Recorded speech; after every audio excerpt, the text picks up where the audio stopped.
The private jet touched down at a small airfield outside London just after midnight. There were no flashing cameras, no crowds of reporters, and no official announcements. Inside the aircraft, Prince William sat quietly beside Catherine, both wearing simple civilian clothes that made them look like any other tired travelers returning from a long journey. The couple had been away for 3 weeks, on what the palace had described as a private family retreat in Scotland. However, the truth was far more complex. They had actually spent most of their time in a remote cottage in the Scottish Highlands, completely cut off from the outside world, trying to make sense of some troubling news they had received just before their departure. Catherine stared out the small window as the plane taxied toward a private hangar. Her usually bright eyes seemed distant, carrying the weight of decisions that would soon change everything. William reached over and squeezed her hand gently, a gesture that had become their silent way of reassuring each other during the past few weeks. The pilot, who had served the royal family for over a decade, was one of only 3 people who knew about their actual whereabouts. Even their closest staff members believed they were still in Scotland, enjoying a peaceful break from their royal duties. This level of secrecy was unusual, even for a couple accustomed to living their lives under constant scrutiny. As they prepared to disembark, William and Catherine exchanged a meaningful look. They both knew that their quiet return to Britain would soon set in motion a series of events that no one could predict. The information they had received 3 weeks ago was still fresh in their minds, and they had spent countless hours discussing how to handle the situation that awaited them. The car that met them at the airfield was unmarked and driven by someone they trusted completely. As they drove through the empty streets of London in the early morning hours, Catherine noticed how peaceful everything seemed.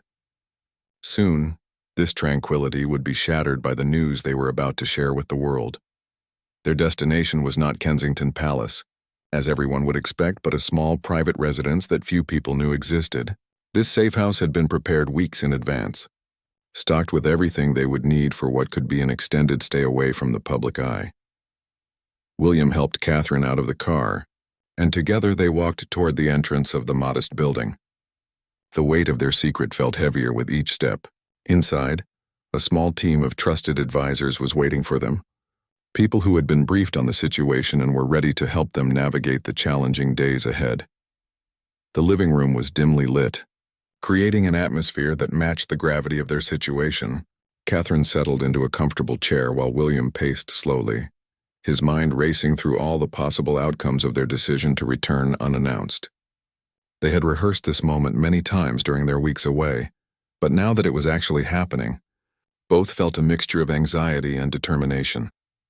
One of their advisors, a woman who had worked with the royal family for over 20 years, approached them with a folder containing the latest updates on the situation they had left behind.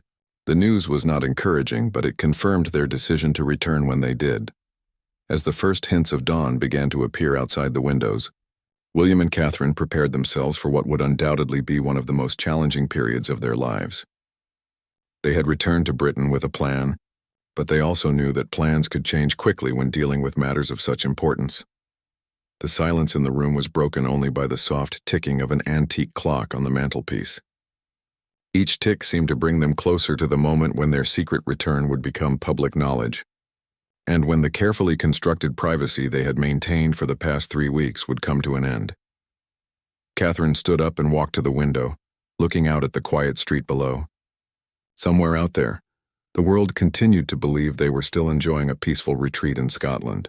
Little did anyone know that their real journey was just beginning, and that their sudden appearance would soon leave everyone stunned and searching for answers. The morning sun cast long shadows across the breakfast table where William and Catherine sat, with their small team of advisors. The atmosphere was tense as they reviewed the documents that had prompted their sudden return to Britain.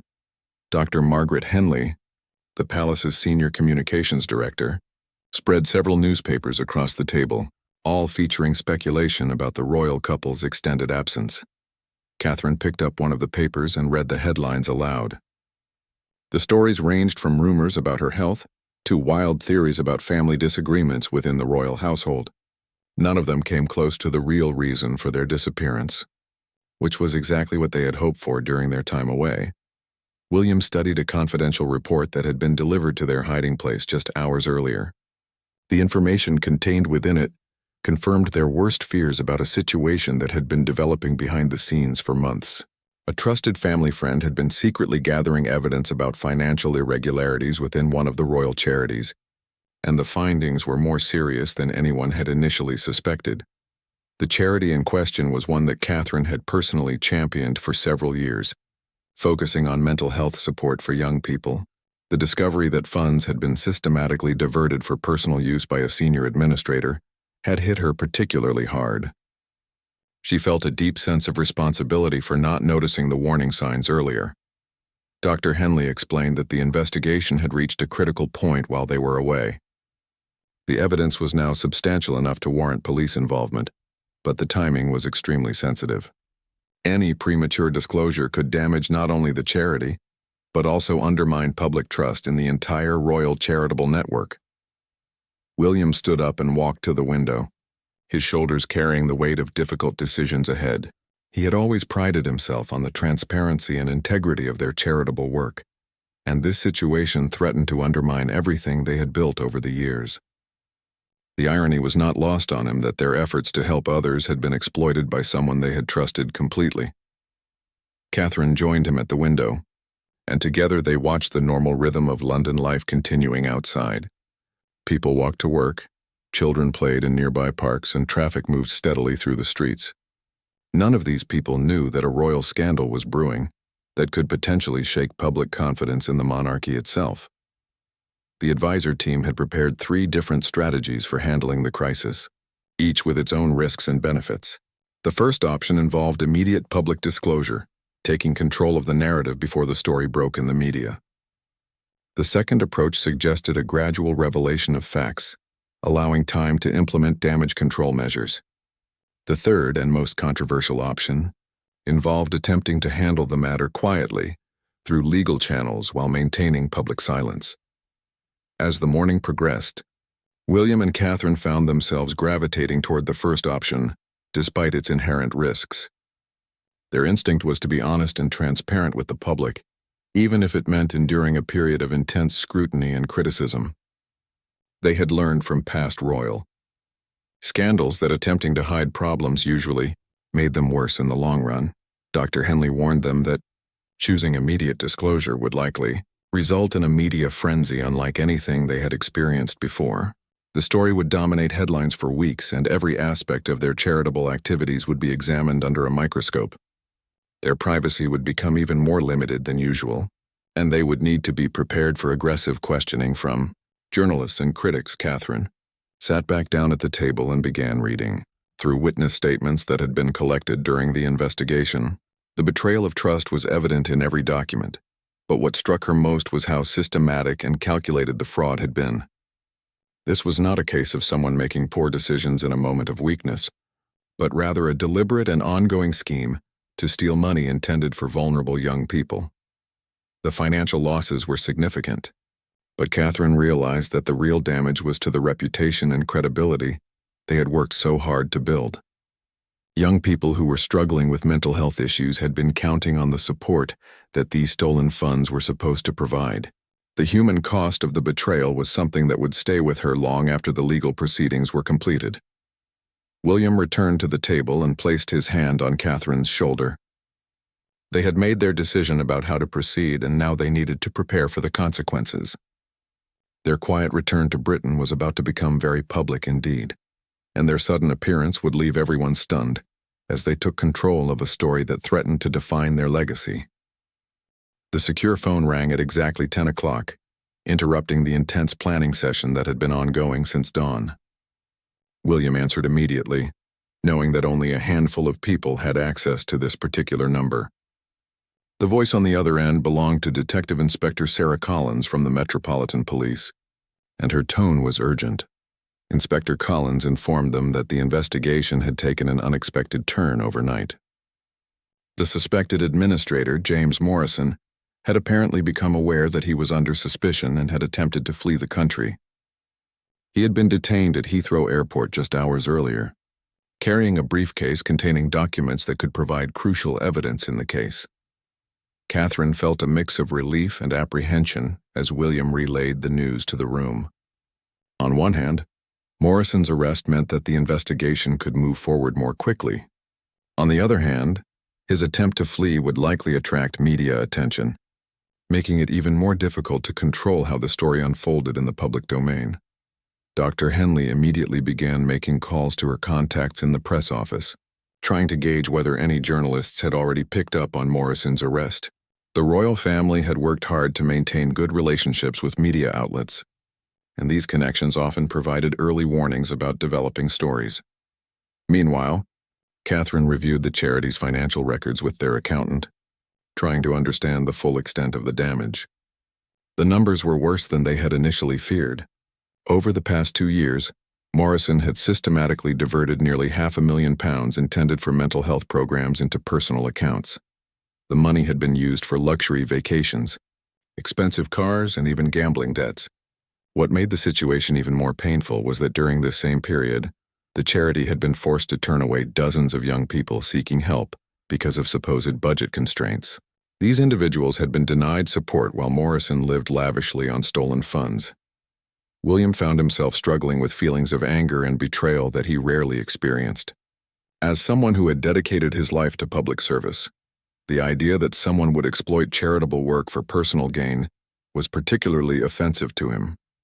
He had personally recommended Morrison for his position based on what appeared to be an impressive track record with other organizations. The investigation had revealed that Morrison's previous experience had been largely fabricated. References had been forged, qualifications had been exaggerated, and his entire professional background was essentially a carefully constructed lie. The fact that he had managed to deceive not only the charity's board but also the royal family's security screening process was deeply troubling. Dr. Henley returned from her calls with news that several journalists were already asking questions about Morrison's arrest. While they didn't yet have the full story, it was only a matter of time before someone connected his detention to the royal charity. The window for controlling the narrative was closing rapidly. Catherine made the decision that would change everything. Standing up from the table, she announced that they would call a press conference for that afternoon. Rather than waiting for the story to break on its own terms, they would take the initiative and present the facts to the public directly. The room fell silent as everyone absorbed the implications of her decision. A same-day press conference would create enormous logistical challenges and would inevitably fuel speculation about why such urgent action was necessary. However, it would also demonstrate transparency and leadership during a crisis.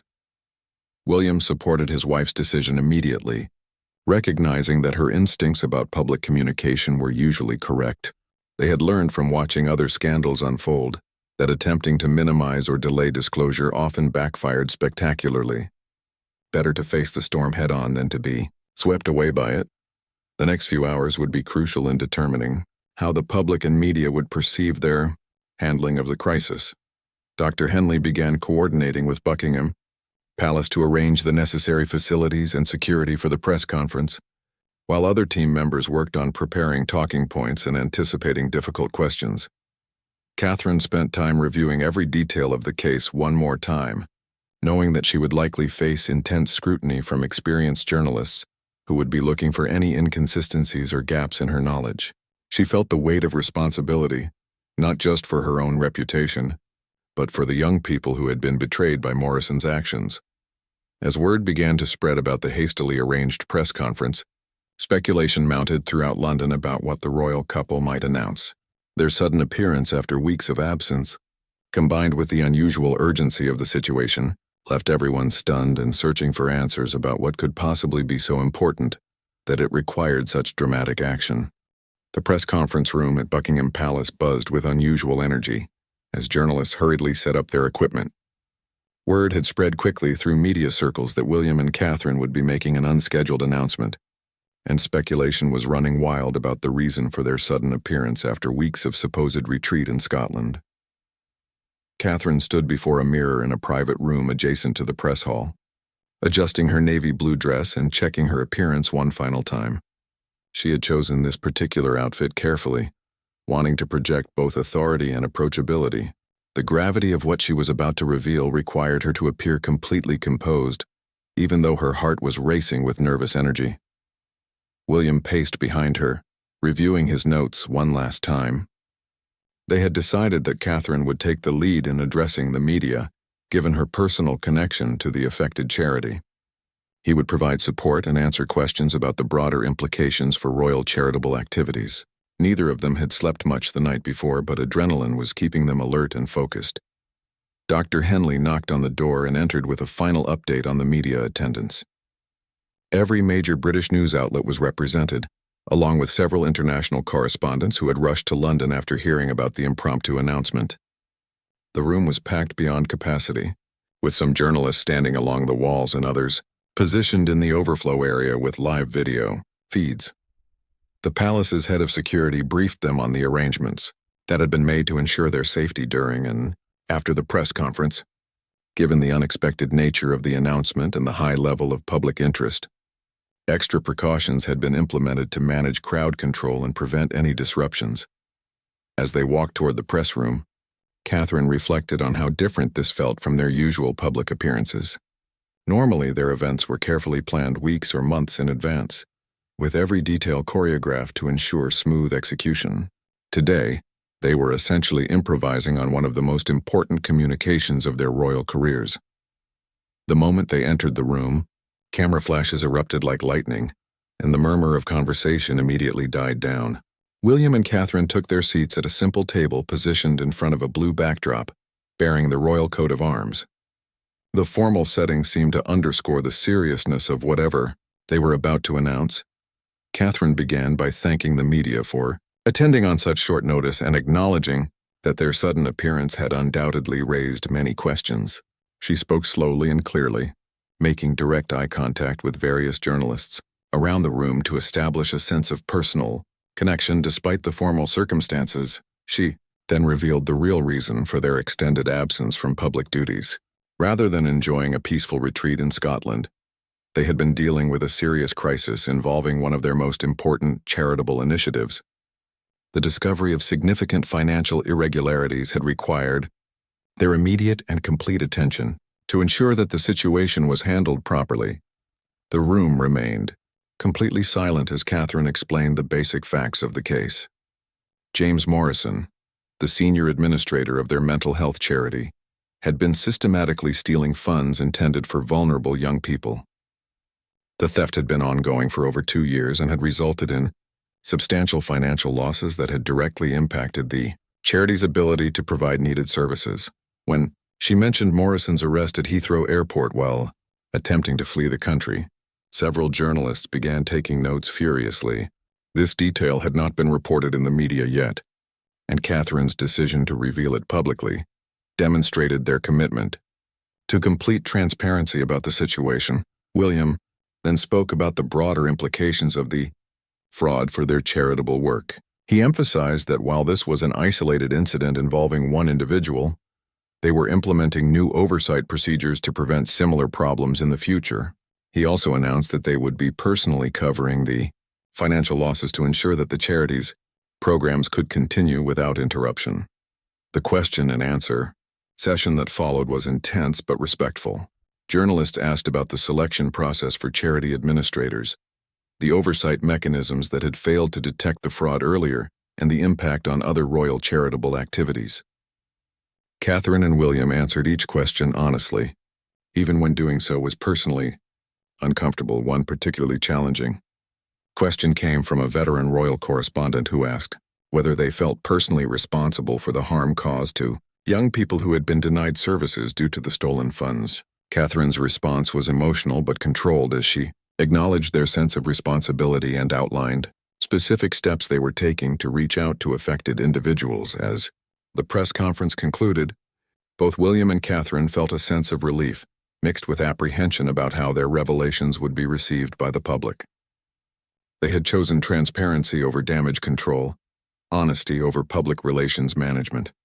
Now they would have to live with the consequences of that decision as the story spread around the world, and everyone tried to process the stunning news of their secret return and the scandal that had prompted it.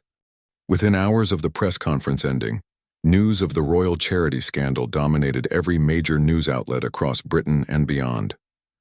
Television stations interrupted regular programming to provide breaking news coverage, while social media platforms exploded with commentary, analysis, and heated debates about the implications of Catherine and William's shocking revelations.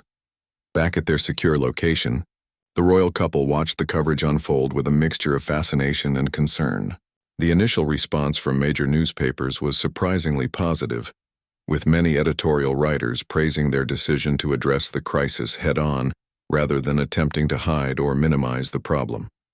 However, they both knew that public opinion could shift quickly as more details emerged and people had time to fully process the information.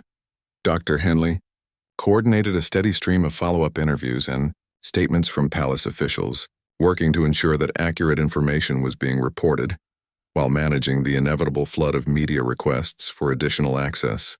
The communications team had prepared for intense interest, but the actual volume of inquiries exceeded even their most pessimistic projections.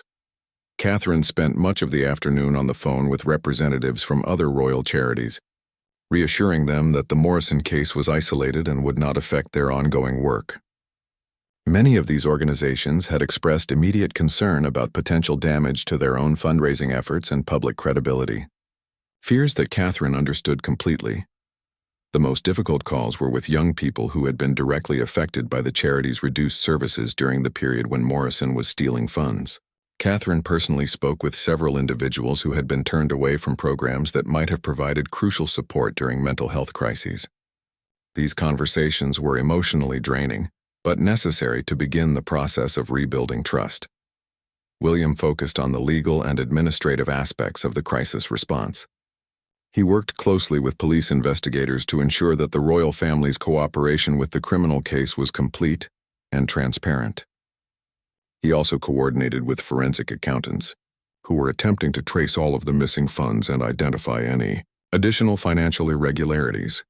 The investigation revealed that Morrison had been remarkably sophisticated in his fraud scheme.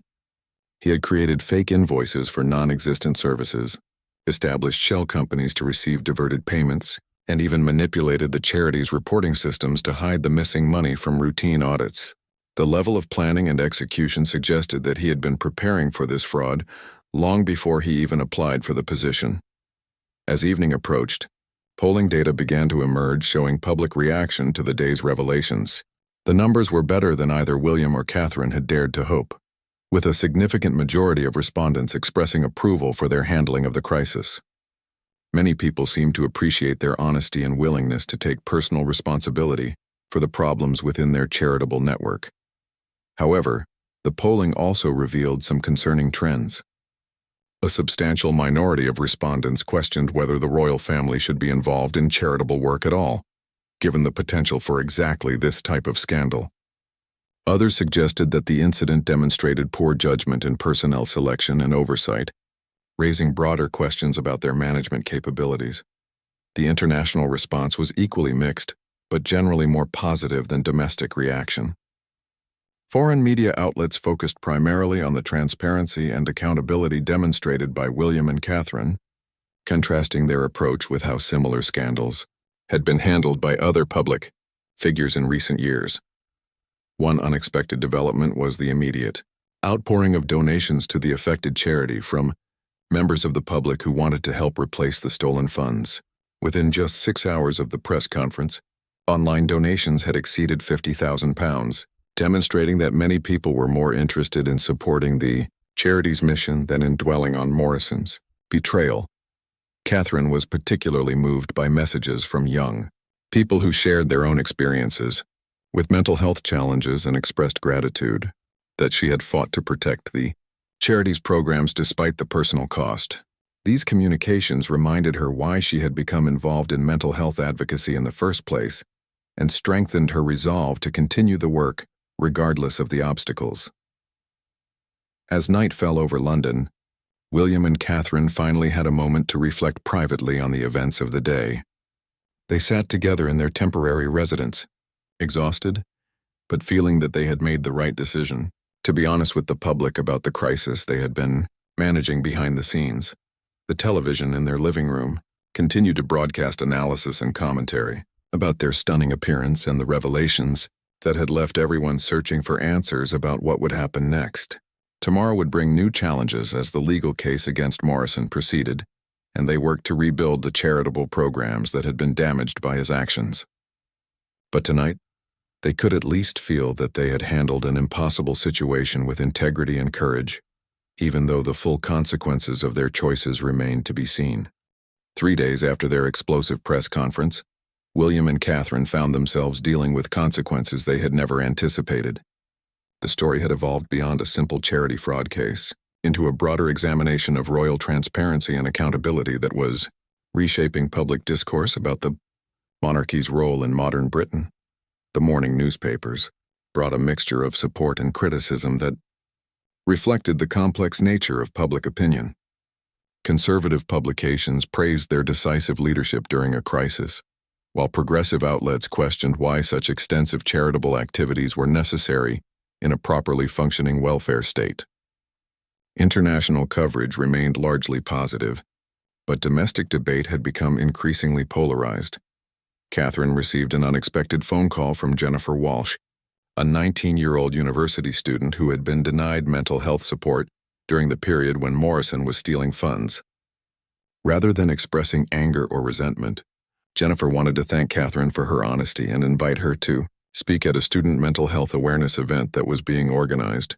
In response to the scandal, this conversation became a turning point for Catherine, who realized that the crisis might actually create new opportunities to advance mental health advocacy. Young people across the country were talking about mental health issues more openly than ever before. Inspired by her willingness to address difficult topics publicly, the scandal had inadvertently sparked exactly the kind of national conversation that she had been trying to encourage for years. William spent most of the day in meetings with palace lawyers and financial advisors, working through the complex legal and administrative challenges created by Morrison's arrest and the ongoing investigation. The case had revealed weaknesses in the royal family's charitable oversight systems that needed to be addressed immediately to prevent future problems. One particularly troubling discovery was that Morrison had not acted entirely alone. A junior accountant at the charity had been aware of some irregularities, but had been intimidated into remaining silent through a combination of threats and small bribes. This revelation added another layer of complexity to the criminal case and raised additional questions about the charity's internal culture. Dr. Henley coordinated with detectives to ensure that all potential witnesses were identified and interviewed properly. The investigation had expanded beyond simple financial fraud to include charges of intimidation and conspiracy that could result in significantly longer prison sentences for those involved. The most challenging aspect of the ongoing crisis was managing the impact on other royal charitable activities. Several major donors had expressed concerns about continuing their support, while other charities worried about guilt by association affecting their own fundraising efforts. William and Catherine spent considerable time reassuring partners and stakeholders that the Morrison case was isolated and would not be repeated. However, they also recognized that promises alone would not be sufficient to restore full confidence. They announced the establishment of an independent oversight committee that would include financial experts, charity professionals, and representatives from organizations that had experienced similar problems. This committee would have authority to review all royal charitable activities and recommend changes to prevent future scandals. The public response to this announcement was overwhelmingly positive, with many commentators noting that it demonstrated a level of accountability rarely seen in other public institutions. The decision to include external experts rather than relying solely on palace officials was particularly well received by critics who had questioned the royal family's ability to police itself effectively. Catherine also announced that she would be visiting the young people who had been denied services during Morrison's fraud, personally apologizing for the failures that had affected their access to mental health support. These visits would be private rather than public events, focusing on genuine healing rather than public relations opportunities. The first of these visits took place at a community center in Manchester, where Catherine spent 3 hours talking with 8 young people about their experiences and challenges. The conversations were emotional and difficult, but they provided valuable insights into how the charity's programs could be improved and expanded in the future. One young man, named David, shared how the charity's Rejection of his application for counseling support had led him to attempt suicide 6 months earlier. He had survived and eventually found help through other channels, but his story illustrated the real human cost of Morrison's greed. Catherine listened without interrupting, recognizing that her role in that moment was simply to bear witness to the pain that had been caused. By the end of the Manchester visit, Catherine felt both heartbroken and energized. The conversations had been among the most meaningful of her royal career, demonstrating the power of genuine human connection to heal wounds and rebuild trust. She realized that the scandal, despite all its negative consequences, might ultimately strengthen her ability to advocate for mental health issues. As she traveled back to London that evening, Catherine reflected on how much had changed since their secret return from Scotland just days earlier. Their quiet arrival had indeed left everyone stunned, but perhaps not in the way they had originally expected. Instead of simply managing a crisis, they had discovered an opportunity to transform their approach to charitable work and public service in ways that could benefit thousands of young people for years to come. 6 months after their dramatic press conference, William and Catherine stood before a gathering of mental health advocates, charity workers, and young people in the same room where they had first revealed the Morrison scandal. The atmosphere could not have been more different from that tense April afternoon when they had shocked the world with their revelations about fraud and betrayal. The independent oversight committee they had established was presenting its final report on reforms to royal charitable activities. The comprehensive review had resulted in new transparency requirements, enhanced financial controls, and innovative approaches to community engagement that were already being adopted by other charitable organizations across Britain. Catherine addressed the audience with confidence and authority that had been strengthened by months of difficult but rewarding work. The visits to young people affected by Morrison's fraud had continued throughout the summer and autumn, creating genuine relationships that extended far beyond formal royal duties. Many of these individuals were now present in the audience, having become advocates and partners rather than simply recipients of charitable support. The financial impact of the scandal had been completely reversed through a combination of recovered stolen funds, insurance settlements, and an unprecedented surge in public donations. The charity was now operating with a larger budget than ever before, allowing it to expand services to rural areas that had previously been underserved. William announced that Morrison had been sentenced to 6 years in prison after pleading guilty to fraud, theft, and intimidation charges. The junior accountant, who had been coerced into silence, received a suspended sentence and community service, reflecting the court's recognition that she had been a victim as well as an accomplice. Both individuals would be required to pay substantial restitution, though the amounts involved were relatively small compared to the broader financial recovery.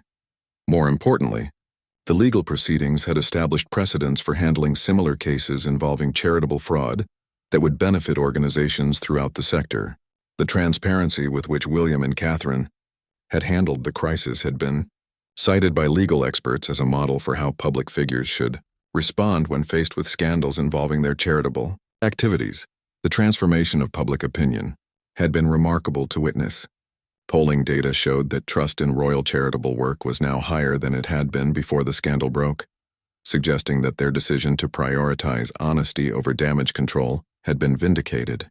Young people in particular expressed strong support for their approach to mental health advocacy. Jennifer Walsh, the university student who had first contacted Catherine after the press conference, was now serving as a youth representative on the oversight committee. Her journey from disappointed charity applicant to empowered advocate illustrated the positive changes that had emerged from the crisis. During her remarks to the audience, Jennifer reflected on how the scandal had inadvertently created new opportunities for young people to participate in designing mental health services rather than simply receiving them. The charity's new approach emphasized peer support, community leadership, and collaborative problem-solving rather than traditional top-down service delivery. Catherine announced several new initiatives that had grown out of lessons learned during the crisis recovery period. A national network of youth mental health ambassadors would provide peer support and advocacy in communities across Britain. A new transparency portal would allow anyone to track how charitable funds were being used in real time. Most significantly, Young people with lived experience of mental health challenges would be included on all charity governing boards. The event concluded with a surprise appearance by David, the young man from Manchester, whose suicide attempt Catherine had learned about during her first visit after the scandal. He had become a powerful advocate for mental health awareness and was now studying social work at university with financial support from the Reformed charity. David's remarks brought tears to many eyes as he described how Catherine's willingness to listen to his story had helped him find purpose in his own recovery journey. He emphasized that the scandal, despite all its negative aspects, had ultimately led to much better support systems for young people facing mental health crises. As William and Catherine left the event that evening, they reflected on the unexpected journey that had begun with their secret return to Britain 6 months earlier. Their quiet arrival had indeed left everyone stunned, but the stunning revelation had ultimately strengthened rather than damaged their ability to serve the public. The crisis had forced them to examine their own assumptions about charitable work and public service, leading to innovations and improvements that would never have occurred under normal circumstances. Their relationship with the people they served had become more genuine and collaborative, while their approach to transparency had set new standards for public accountability. Walking through the London streets toward their car, Catherine remarked to William that their 3 weeks of supposed retreat in Scotland now seemed like a lifetime ago. The people they had been before Morrison's betrayal were different from the people they had become through managing its aftermath. Their sudden appearance had left everyone stunned, but perhaps the most surprised people of all had been themselves as they discovered new depths of resilience, empathy, and leadership that they had never known they possessed. The secret return had ended, but the transformation it had sparked was just beginning.